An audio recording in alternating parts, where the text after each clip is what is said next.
Hello, people. Good morning from Dhaka, Bangladesh. Welcome back to the channel. Today, I'm doing one list for you and perhaps a morning thoughts episode. These fragrances are 10 from some from the past, some from kind of recent times, and some of them are budget, some of them are a little bit more expensive. Hopefully, you'll try them. And these fragrances are, in a way, like sweet, spicy, sexy kind of fragrances, more or less all of them.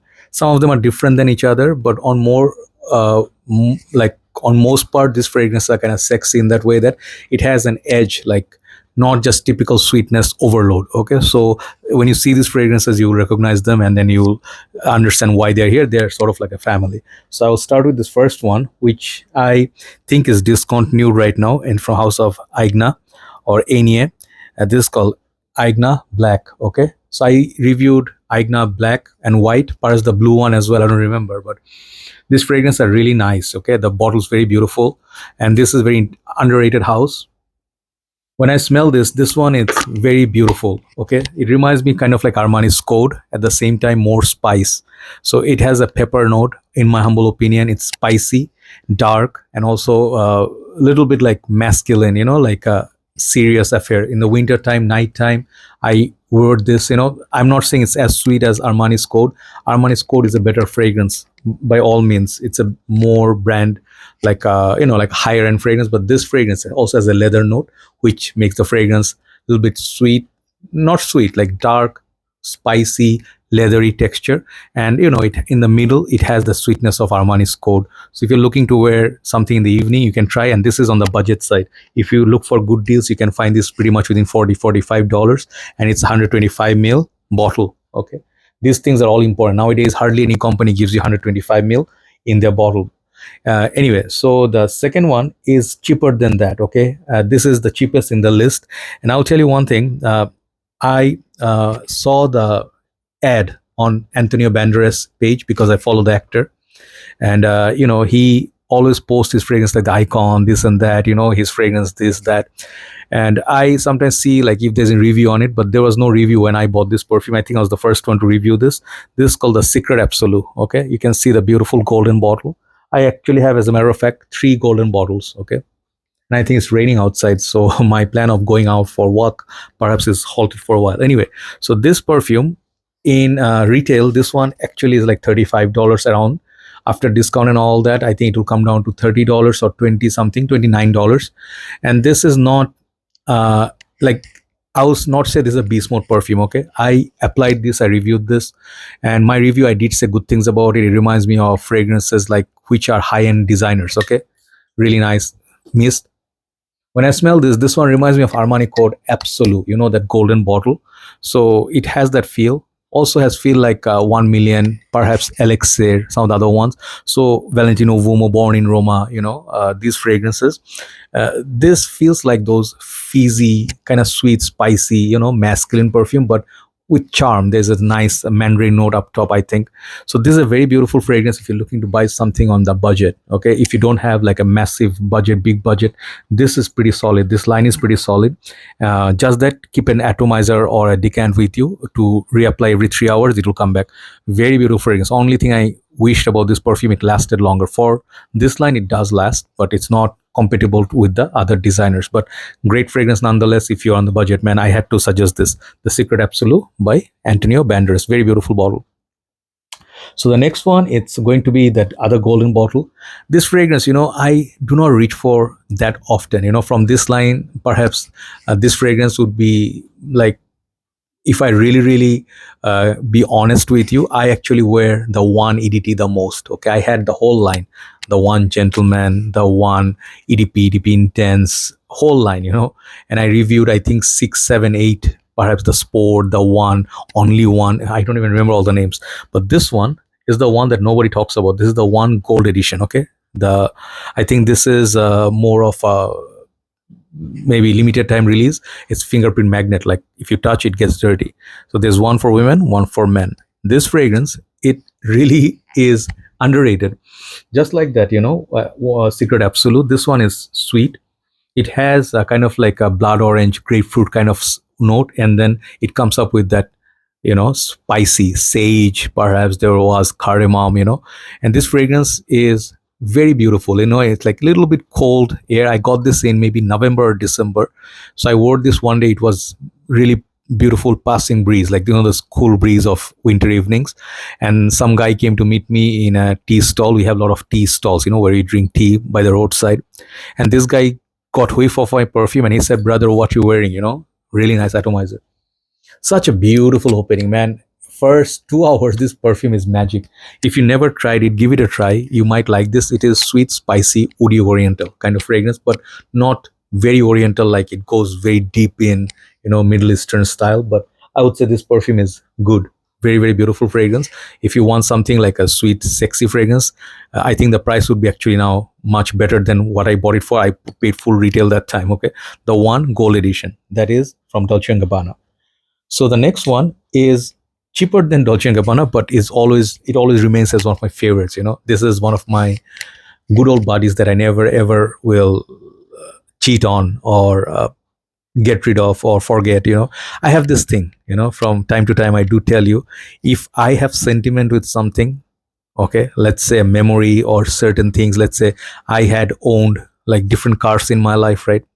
So my very first car, whatever I drove, I had so many memories of that. I'll never forget that car. It was a manual 1.3 Proton Wira in Malaysia. So I learned basically driving in that car, and I went with my friends to places. So many incidents. I changed, modified the car.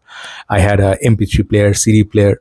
So thing is, I do not forget, whatever was special in my life once, because I move on and I'm in a better place. This is such a fragrance. Burberry's the London. Okay, you might look at it and be like, oh, forgettable, nothing really great. It is great in many ways. I did crazy things. Check out my review on Burberry's London. I have crazy memory buying this fragrance, and when I smelled it, man, I could not believe how beautiful this smells, how unique this smelled, and the whole coat and everything. So this one is the port wine, a little bit spice. I recommend this normally for Christmas. When you're going to have like turkey dinner and everything, families come up, and it's like a little bit dark, sweet, fruity, absolute gem. Maybe it's not like the Oscar winner. Okay, for people who are going to award, like, oh man, Ganymede, Nishane Hachivat, those big names. This one will not come up there, right? But for me, sentimental value, I think if you find this, I think it's getting slowly harder to find. Get Burberry's London in a collection, or at least get your nose on this. This is a very sexy fragrance. Okay. So the next one is a little bit sweet play. Okay. This is a little bit more sweet than the rest of them. More of them are like spicy, but this one has less spice. But there's this like a citrus note, and then it's sweet and a little bit like woody, mild spicy fragrance, which is called Scandal. I think Elixir. I forget the names. So either Absolu or Elixir, I'll write down the name. It's that golden bottle. Okay. So this fragrance, this is Scandal, Jean Paul Gaultier, Scandal, Absolu, sorry, not the Elixir. But this is a very beautiful perfume. It has the sweetness, which instantly cheer you up, instantly lift your mood. And what happens is when you wear this perfume, it's not as sickeningly caramel sweet like the previous one, the EDP and the EDT, whatever, the Absolu, Scandal previous to. They are obvious sweet, but there is this note of Mirabelle or something. I forgot that note, but it gives you that opening. Yeah, I had received some on my face. This fragrance is just a little bit citrus, a little bit fresh take on the previous two, and I really enjoy this. There is some charm about this perfume. You can wear this also in summer if it rains and stuff. It is very sweet still, but the dry down also goes towards the original, but the opening, I absolutely enjoy the opening 35-45 minutes. Scandal, Absolu, I think this is the name.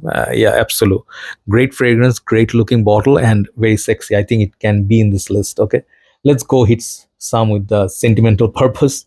Oh no, I did make a mistake. Never mind, let's just go with the flow. Number 5, Chman Pre, the lost gem. Okay, there's this thing about this fragrance. When it was available everywhere and it got reformulated and the new box came with this golden center. Previously the box used to have the black center, which is that like vintage. Mine is, I think, the newer batches, but still this is now hard to find, very expensive. So this perfume, I loved Chman and I loved this fragrance because of Jeremy's reviews. Obviously, the hype came from there. And I rocked it so much. I have so many memories with this. The whiskey, the pomelo, the leather. And this fragrance, sometimes they call it like incomplete. Like it doesn't really feel like it's a proper, like the dry down wise from 1 hour all the way to 10 hours mark. It doesn't do that. It's like 7 hours mark. And after 2 hours, it loses its charm a little bit. But I still love this so much because of the way I'm used to it. I still can wear this. The leather and the whiskey combination is beautiful. And the thing is, there is something about this sweetness is not your typical sweetness. You don't smell this like in every single fragrance. For some reason, at times I felt like Mont Blanc Individual, maybe Ferragamo F Black are kind of similar to this, but no, it's just one of a kind fragrance. So if you're looking to hunt down a fragrance, I would say Chman Pre is a great one. If you never tried it, try to get a sample of it. Okay, so number 4 is my recent purchase, and this is one of the best perfumes I ever used. Okay, easily. This is a new package of 2021 VUI Valentino Vomo Intense. Still a great fragrance, still stands tall, and I love the thickness, creaminess of it. But compared to the vintage, it is a little bit less thick, like the waxy quality of the OG. This one lacks a little bit. It's more fresh, and the whole emphasis, like the OG was more on the leather and chocolate. This is a little bit less chocolate, but you get the freshness of iris. Okay, and this fragrance is still sweet. But from the whole line, there's Valentino Roma, Coral Fantasy, Born in Roma, a lot of other flankers. Nothing beats this. This is number 1 Valentino Vomo from the whole line. Check it out. It is also a little bit spicy and dark, so it's more masculine take on Dior Intense. So it's a good one. So next one is a fragrance. I'm showing you my old bottle. I still have my 2019 bottle right there, and this is my 2014 or 15. I'm not sure. This is Nuit De L'Homme. Okay, and you can see from the juice color, this has transformed into something a little bit more dark. There's nothing new I can say about this perfume. It's like it has this charm, and I will once again credit Jeremy. I got Nuit De L'Homme because of the hype of Jeremy. It was very expensive when I bought it. It was around I think $500, isn't it? Like not 500, sorry, what am I saying? It was $150 when I bought it. For that price back in the days, it was really expensive. But even though it has its weaknesses of the performance, most time some people see if I had my 2009 batch, that would be a beast. 2009 batch is impossible to find. So the best you can do is 2014, paying a lot of money. Maybe it'll cost you $200 at this point. Okay, so this is pure gold. But then the cardamom, the chocolate, every time I swipe, it's just instant, man. This is one of the fragrances women really, really love. Okay, when you wear it, you always get attention. If they can smell you, they will look. Okay, this is one of those fragrances. So this is ladies approved. Okay, Nuit De L'Homme, definitely a sexy fragrance if you can afford it. Okay, if you buy the new ones, macerate it for at least 2 years. Next one is my personal favorite. This, oh man, it's raining outside. Anyway, I'm gonna walk in the rain, no problem. Number 2 is a personal favorite. Now it's discontinued. Hype is going up. People are asking for more money for it. This started out as you could get it as cheap as $35 once, as cheap as that. If you paid $40, you could get like the full bottle and a small miniature of 30 ml. Now the full bottle of this will cost you 75 cheapest. Okay, and it's going to go even more up. This is Dunhill Icon. Okay, this is why it's special, man. This perfume, when it was around, most people perhaps will say, man, it's okay, it's around, I'll get it eventually, it's not a must have. Now that it's getting hard to find, people are paying premium price to get it. Such a masculine perfume, such a long lasting neroli, that vetiver, and also I think there's a sparkling grapefruit or something like that, a leather.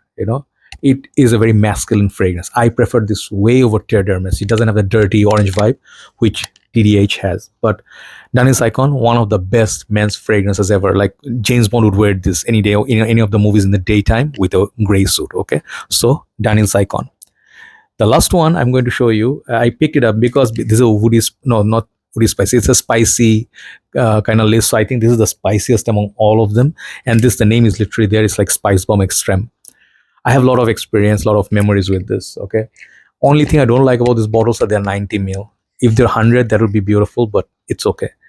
This fragrance has a hookah tobacco. It has the oriental. There's a little bit of vanilla and a lot of spice, like literally like pink pepper, black pepper. It's more thicker tobacco take on the OG Spicebomb, and I love it. Sometimes I sold it off. I thought like I'm not gonna miss it, but I did. Especially something with the color of the bottle, the copper and the black. It looks awesome. So this fragrance, it's very difficult to replace. I do have the dark leather version. I wore it yesterday, last night during I did 20,000 steps yesterday. Crazy. After like last winter, like it's very difficult. Those who walk, they know it's very difficult to get those for normal people, but I was enjoying that. But there is nothing that beats this fragrance, especially in winter. It's a winter baby. The spices are really nice. It's like literally like a spicy barbecue. Okay, so like that. So Spicebomb Victor and Rolf, and this is the Extreme.